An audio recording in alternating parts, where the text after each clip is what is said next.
नमस्कार. मी प्राध्यापक डॉक्टर दिलीप पवार, मराठी विभाग प्रमुख, KTHM महाविद्यालय, नाशिक. आपणासमोर सादर करीत आहे डॉक्टर प्रकाश आमटे लिखित प्रकाश वाटा या आत्मचरित्रातील शाळेची सुरुवात या भागाचा पूर्वार्ध. शाळेची सुरुवात. चंद्रपूर जिल्हा मूळचा अगदी मागासलेला. त्यातला भामरागड परिसर तर सगळ्यात मागे. आदिवासींमध्ये भिल्ल, कातकरी, वारली, ठाकर, महादेव कोळी अशा 22-23 जाती आहेत. त्यातही हेमलकशातले माडिया गोंड हे सगळ्यात मागासलेले. ठाणे जिल्ह्यात गोदावरी परुळेकरांनी आदिवासींना मुख्य प्रवाहात आणलं. तसे प्रयोग इतरही काही ठिकाणी झाले, पण भामरागड सारख्या दुर्गम भागात राहणाऱ्या माडिया गोंड आदिवासींचा बाहेरच्या जगाशी कधी संपर्कच आलेला नव्हता. त्यांचं आयुष्य नागर आणि ग्रामीण संस्कृतीपेक्षा अगदी वेगळंच, स्वतंत्रच, त्यांचं स्वतःचं असं होतं. त्यामुळे शिक्षण म्हणजे काय, ते कशाकरता घ्यायचं याची कल्पना त्यांना असणं शक्यच नव्हतं. लहानपणापासून कामं करायची, स्वतःचं अन्न स्वतः मिळवायचं, ही अशी इथली परिस्थिती. लवकर लग्न झालं की लवकर मुलं, त्यांचीही लवकर लग्न. त्यामुळे इथले तिशीतले तरुण तरुणी आजोबा आजी बनलेले असायचे. कुपोषण आणि मोहाची दारू यामुळे त्यांचा चेहरा नि एकूणच आयुष्य सुरकुतलेलं. आपलं आयुष्य चांगलं बनवता येईल याची जाणीवच त्यांना नव्हती. पिढी मागून पिढी हीच परिस्थिती. त्यात स्वातंत्र्यानंतर त्यांच्या आयुष्यात वन खात्याने प्रवेश केला. त्यातून बाहेरच्या लोकांचा वावर वाढला आणि खऱ्या अर्थाने जंगलचे राजे असलेल्या या लोकांवर बंधनं यायला सुरुवात झाली. पेपर मिलला लागणारं लाकूड इथल्या जंगलात मुबलक उपलब्ध असल्याने इथून लाकडाचा पुरवठा व्हायचा, तोही अगदी नाममात्र किमतीत. जंगल तोडण्याचं काम या आदिवासींकडे. हंगामाच्या काळात इथला तेंदूपत्ताही वाहून नेला जाई. या कामांसाठीही इथले आदिवासीच वेठीला धरले जात. जंगल आमचं आहे, तिथे तुम्ही राहत आहात, इथली फळं, मध, प्राणी खाता, तर त्याच्या बदल्यात हे काम करा, असं सांगून अगदी नाममात्र मोबदल्यात त्यांच्याकडून ही कामं करून घेतली जायची. सुरुवातीला पैसे घेणं देणं प्रचलित नव्हतं, तेव्हा कामाच्या बदल्यात काही वस्तू दिल्या जायच्या.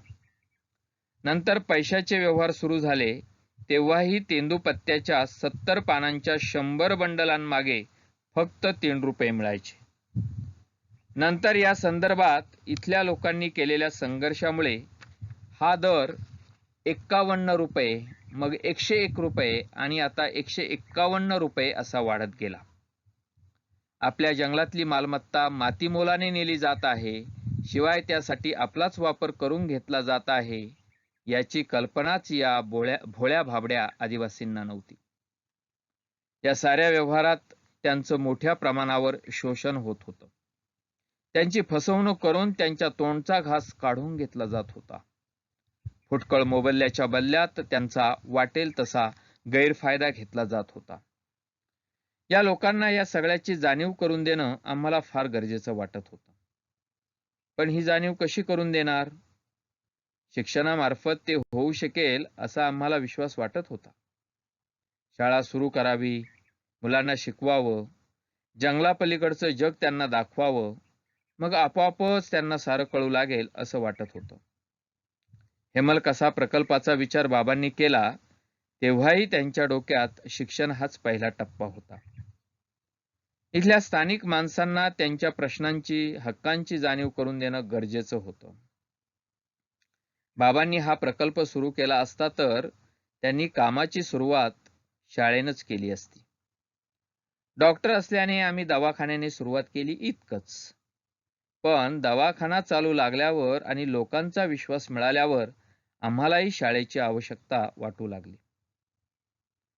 याआधी या भागात जिल्हा परिषदेच्या एक शिक्षकी शाळा होत्या, पण त्यात मुलं कधीच शिकायला आली नाहीत.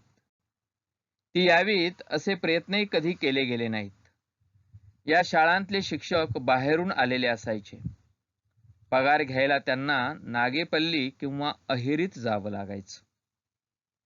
ते पगार घ्यायला गेले की 10-15 दिवस तिकडेच असायचे. शिवाय त्यांनी परत यायचं तर मिलचे ट्रक किंवा चालत येण्याशिवाय त्यांना पर्याय नसायचा. त्यामुळे ते लवकर यायचेच नाहीत. अर्थात त्याने काही फरकही पडायचा नाही, कारण तसं पाहता इथल्या शाळा कागदोपत्रीच होत्या. शाळा सुरू करायची ठरवल्यावर आमचे कार्यकर्ते गावागावात गेले आणि तुमची मुलं शिकायला पाठवा अशी विनंती करायला त्यांनी सुरुवात केली. मुकुंद दीक्षित हा कार्यकर्ता यात आघाडीवर होता. सुरुवातीला आदिवासी तयार नव्हते. कसे असणार? त्यांच्या नेहमीच्या आयुष्याशी या शिक्षणाचा काही संबंधच नव्हता. इथे जगण्यासाठीचा संघर्ष एवढा मोठा आहे की लहान मुलांनाही घरात, जंगलात खूप कामं करावी लागत. मध गोळा करणं, कुठला तरी प्राणी मारून जेवणाची सोय करणं आणि पुन्हा रात्रीच्या जेवणासाठी वणवण करणं, लहान भावंड सांभाळणं, लाकडं बांबूचे कोंब गोळा करणं, यात त्यांचा खूप वेळ जात असे. ही सारी कामं केल्याशिवाय ही माणसं जगू शकत नसत. हातात तोंडाची गाठ पडण्यासाठी एवढा वेळ कष्ट करणं त्यांना अपरिहार्य असायचं. त्यामुळेच हा वेळ त्यांनी शाळेत घालवावा असं त्यांच्या पालकांना कसं बरं वाटणार? पण आम्ही आमचा हट्ट सोडला नाही. त्यांना खूप आग्रह केला. त्यांना लिहिता वाचता यायला हवं, जेणेकरून त्यांना कोणी फसवणार नाही, हा आमचा मुख्य हेतू असला तरी माडियांना तसं सांगून उपयोगी नव्हतं, कारण त्यांना शिक्षणाचे फायदे माहीतच नव्हते. मग त्यांना समजेल अशा भाषेत सांगायला आम्ही सुरुवात केली. ते कसं? या मुलांची जबाबदारी आम्ही घेऊ. त्यांना बी कसं पेरायचं, भाजी कशी काढायची, जमीन कशी कसायची हेही शिकू. औषधं कशी ओळखायची, बँडेज कसं बांधायचं हेही आम्ही मुलांना शिकू. तुमचा मुलगा शिकून गावात परत आला की गावाला तो या सगळ्या गोष्टी शिकवेल. त्यातून तुमचाच फायदा होईल. असं सांगितल्यानंतर त्यांना आमचं म्हणणं थोडं थोडं पटू लागलं.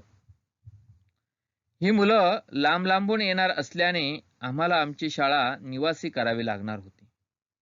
त्यामुळे अर्थातच त्यांना जेवणही इथंच मिळणार होतं. तसं आम्ही त्यांना सांगितलंही. पण शाळेत आल्यावर जेवण मिळेल म्हणून मुलांना पाठवा असं आम्ही चुकूनही सांगितलं नाही. मुलांना आमच्याकडे पाठवा, कारण इथे त्यांना काहीतरी नवीन शिकवलं जाणार आहे हेच सांगायचा आमचा प्रयत्न राहिला. अखेर मुलांना शेती, औषधातलं काहीतरी कळेल म्हणून त्यांना शाळेत पाठवायला काही जण तयार झाले.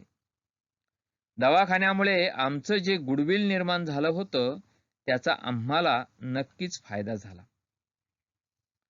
1976 साली शाळा सुरू झाली तेव्हा त्यात 25 मुलं दाखल झाली. ही शाळा उघड्यावरच भरायची. पाऊस असला तर क्वार्टरच्या वरांड्यात आडोसा बघून तिथे शाळा भरायची. नंतर स्विस एडनं शाळेची इमारत बांधून दिली. ऑक्सफॅमनेही मदत केली. परंतु सुरुवातीला जी मुलं आली त्यातली निम्मी पळूनच गेली. एकतर त्यांना एका ठिकाणी एवढा वेळ बसायची सवय नव्हती. शिवाय घराची आणि जंगलाची त्यांना प्रचंड ओढ होती. त्यामुळे त्यांना इथं करमायचंच नाही. या मुलांचं विशेष म्हणजे ती मुळातच निर्भय. त्यांना जंगलाची भीतीच नाही. एकदा असं झालं की शाळा सुरू झाल्यावर एक मुलगा शिक्षकांना दिसेना. ते घाबरून गेले. आपल्या जबाबदारीवर आईवडिलांनी त्याला पाठवलं आणि हा गेला तरी कुठे हे त्यांना कळेना. शेवटी ते सायकल दामटत 12-14 मैलांवरच्या त्याच्या घरी गेले. तर तो घरात मजेत खेळत होता. 5-6 वर्षांचा हा छोटा मुलगा शाळेत करमेना आणि घरची आठवण आली म्हणून एवढं अंतर चालत तेही जंगलातनं घरी गेला होता. सुरुवातीला आलेली मुलं बऱ्याचदा असं करायची. मधूनच किंवा शाळा सुटल्यावर घरी पळून जायची. जंगलात अस्वल, साप असायचे. पाण्या पावसाचे दिवस असायचे, पण या मुलांना त्याचं काहीच वाटायचं नाही. आम्ही मात्र काळजीत बुडालेलो असायचो. पण दुसऱ्या दिवशी त्यांचे आईवडील मुलांना पुन्हा शाळेत आणून सोडत, तेव्हा आम्हाला फार हायसं वाटायचं. पुढे मात्र हळूहळू ही मुलं रमली. याच सुमारास हेमलकशाला प्राणी येऊ लागले. त्या प्राण्यांच्या देखरेखीची जबाबदारी या मुलांवर सोपवल्यामुळे ही मुलं रुळायला चांगलीच मदत झाली. मुलं शाळेत थांबू लागली, पण त्यांना शाळेची गोडी लागावी यासाठी त्यांना त्यांच्या भाषेत शिकवणं गरजेचं होतं. मुलांना माडिया भाषेशिवाय दुसरी भाषा येत नव्हती आणि आपली सगळी पुस्तकं होती मराठीत.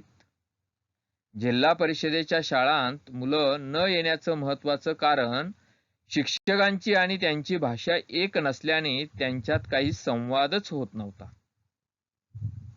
खरं कारण हे होतं, आमच्याकडे तशी परिस्थिती नव्हती. सुरुवातीला शाळेत शिकवणाऱ्या मुकुंद दीक्षित, दादा पांचाळ, रेणुका यांना माडिया येत होती, कारण ते आधीपासून प्रकल्पावर काम करत होते. गोपाळ फडणीस 1976 सालीच आम्हाला येऊन मिळाला. त्याआधी तो बल्लारपूरला एका कॉलेजात शिकवायचा. नंतर त्याची बायको प्रभाही शाळेत शिकवायला लागली. त्यांनी ही माडिया शिकून घेतली. त्यामुळे मुलांशी माडियात संवाद साधणं ही अडचण आम्हाला आली नाही. पण मुलांना परीक्षा मराठीत द्यावी लागणार होती, त्यामुळे त्यांना मराठी येणं गरजेचं होतं. पण त्यांना मराठी शिकवायचं तर प्रत्येक मराठी शब्दाचा अर्थ माडियात सांगितला तरच त्यांना कळणार होता. त्यामुळे हे प्रकरण सोपं नव्हतं. त्यांना सर्व मराठी अभ्यासक्रम आधी माडिया भाषेतून शिकवावा लागे आणि नंतर त्याचं रूपांतर मराठीत करायला लागे. ही अडचण सुरुवातीच्या काळात व नंतरही आली. पण त्यावर या शिक्षकांनी एक जालीम उपाय शोधला. त्यांनी माडिया मराठी असा शब्दकोशच तयार केला. माडिया भाषेत लिपी नाही, ती बोली भाषा आहे. त्यामुळे त्यासाठी देवनागरी वापरली. माडियाचं मराठीशी काही साधर्म्य नाही. त्यातले काही शब्द तेलुगूतून आले असावेत. तेलुगू व्यापारी इथे यायचे, त्यांच्याशी बोलण्यातून ते घेतले गेले असावेत. एरवी मराठीशी माडियाची काही भाषिक देवाणघेवाण झालेली नव्हती. त्यामुळे मराठी माडिया शब्दकोश ही महत्वाची गोष्ट ठरली. धन्यवाद.